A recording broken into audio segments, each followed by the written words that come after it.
We are all live and kicking. Live and breathing and kicking. How fortunate we are. Dharma. All the cause condition for becoming enlightenment is coming together. You see? Manifestation of phenomena is depending arising. See? Depends on what the causes and conditions are. Based on that, it manifests.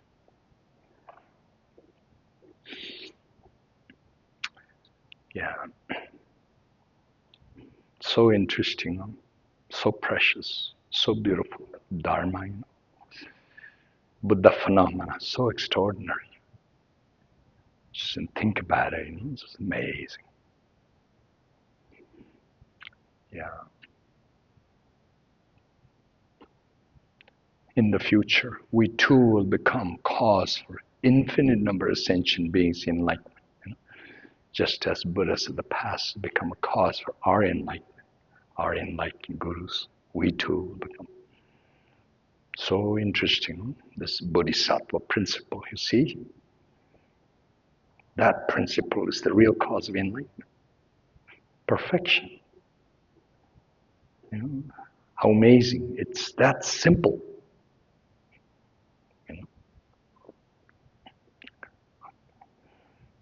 Yeah.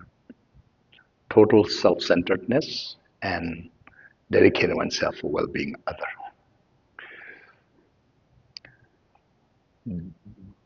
The bigger the self-centeredness, the powerful the self-centeredness, all this control, dictatorship, me, I, all. So sad, so confused, so lost. It will drag you all the way down to the bottom of samsara. Why? Cause condition again. See, cause condition for ultimate misery was there. That's why, you screwed up what to do. Like that. Today in the world, these very, very powerful people, you can watch them. I'm not going to mention names of these guys who know all kinds, how they have temporary power, so messed up. Didn't understand Dharma. But then, sad thing is, even people who have some understanding of Dharma, Buddhists who come from like Dharma background, many of them cannot do the right thing. They just, their self-centeredness and self-grasping overpowers them, overtakes them. What to do, Yeah. Sadly, in some misunderstanding, think that, you need to be somewhat selfish to survive in the world. And not just survive, but to survive well, you have to be selfish, Otherwise, you're a loser, so to speak, Interesting, how people misunderstand. True joy, happiness, honor, respect and success and all these noble qualities come from truly a virtuous quality. There is truly a virtuous way of living, and then if you're a Buddhist, then you should know that. So I guess then when you don't have enough merit, you can't. So hard. Yeah.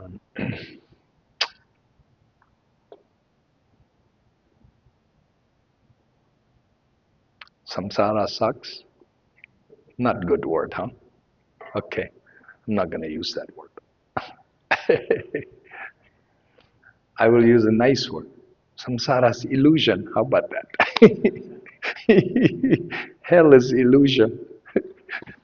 But the guy who was stuck there didn't think so. That's the problem, And he messed up so much, and then his experience is so powerful. This is the thing, you see. Yeah.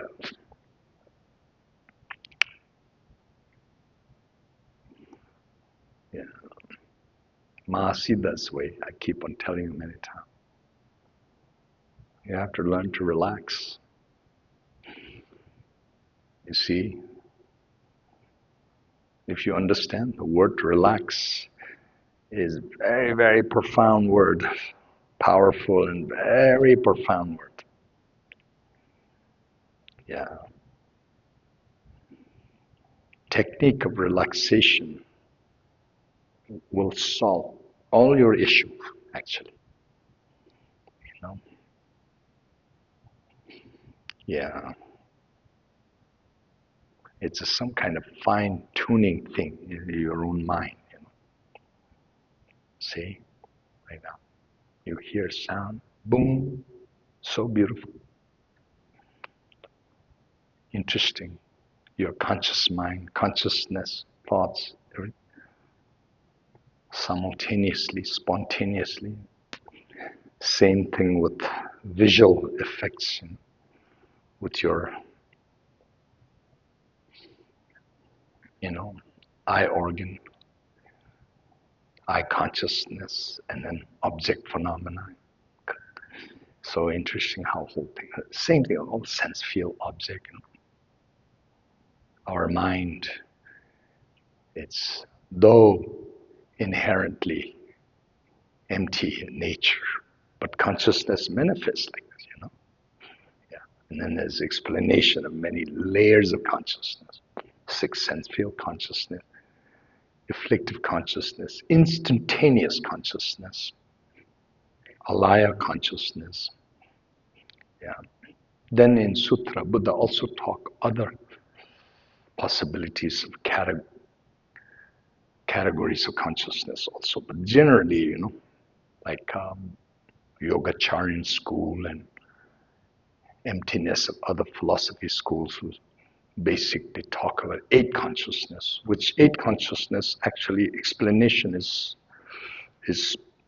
perfect explanation of how everything functioned.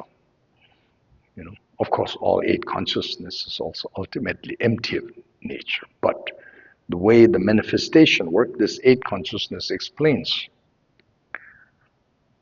you know, how seeds are planted, and then it arises, and so on and so on, including all these traumas that people have. You know, it's all in the Ālaya consciousness.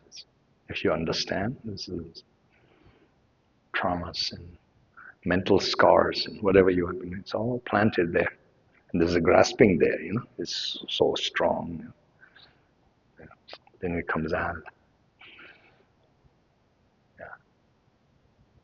This is the thing that I'm telling you.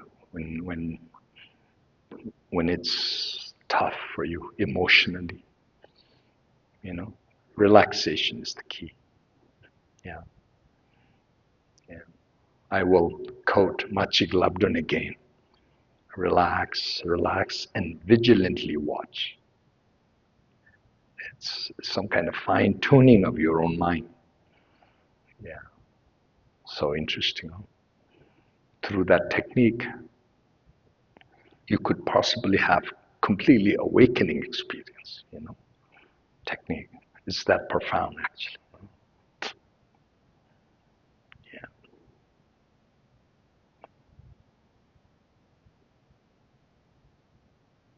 The idea of relaxation is really key for all afflictive emotions, destructive emotions, you know.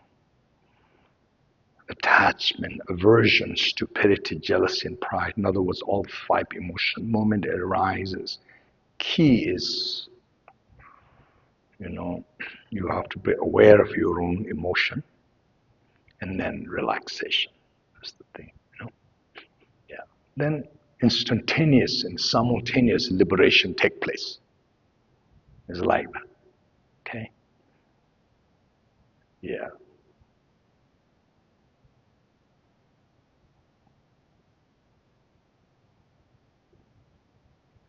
Even if you're not able to try that right away, one day you will be able to, because you're doing all the right things spiritually, you know, like this. Okay, I'll stop here.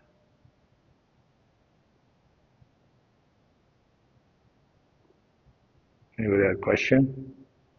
No question. Over there is one. Okay.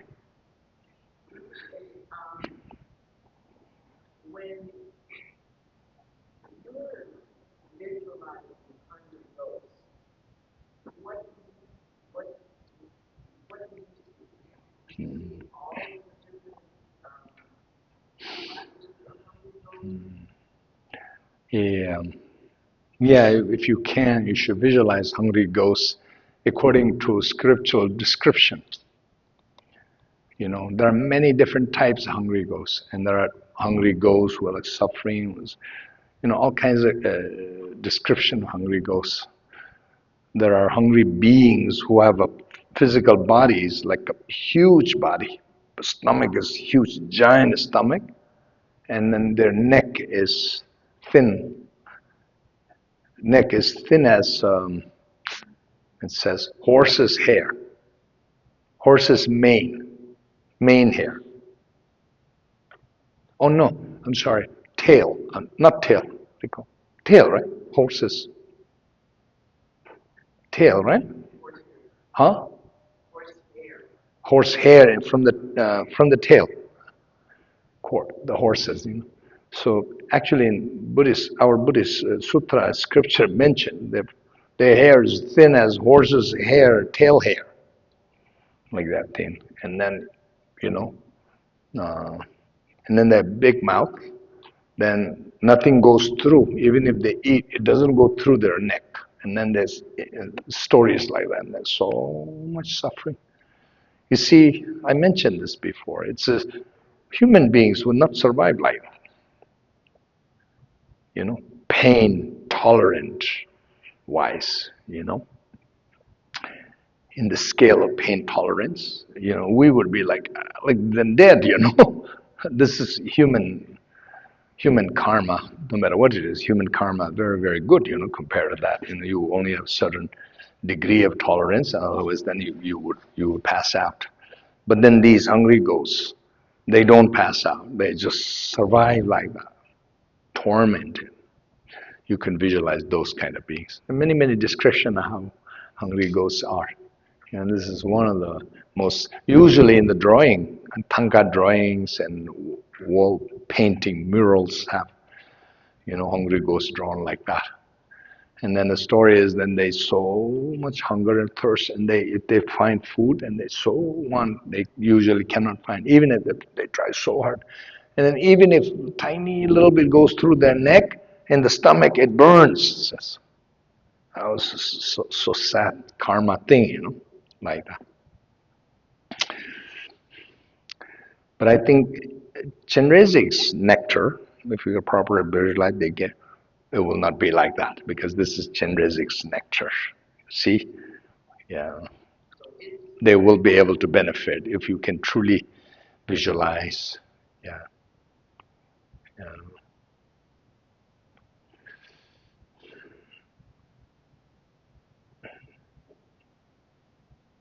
Yeah, there are all kinds of incredible stories in sutras. You know, various different beings, different suffering, and different karma costs. You know, some hungry ghost beings. You know, their life is very luxurious and comfortable during daytime. In the night, miserable. And stories like that. And that's because some former times, you know, they were when they were humans, and they were like butchers or whatever, you know, doing terrible things. But then they met some fine being, and then fine being moved them so much and told them shouldn't do their terrible things.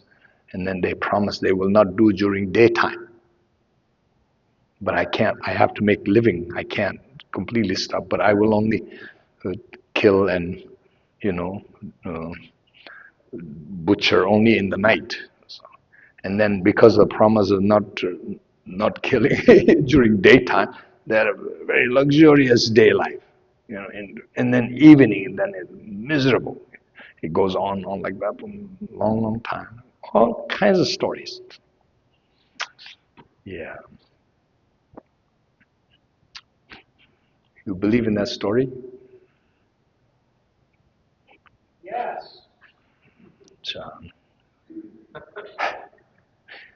John been brainwashed too much. Good brainwash. Good. Okay. That's it, okay? Stop. All right.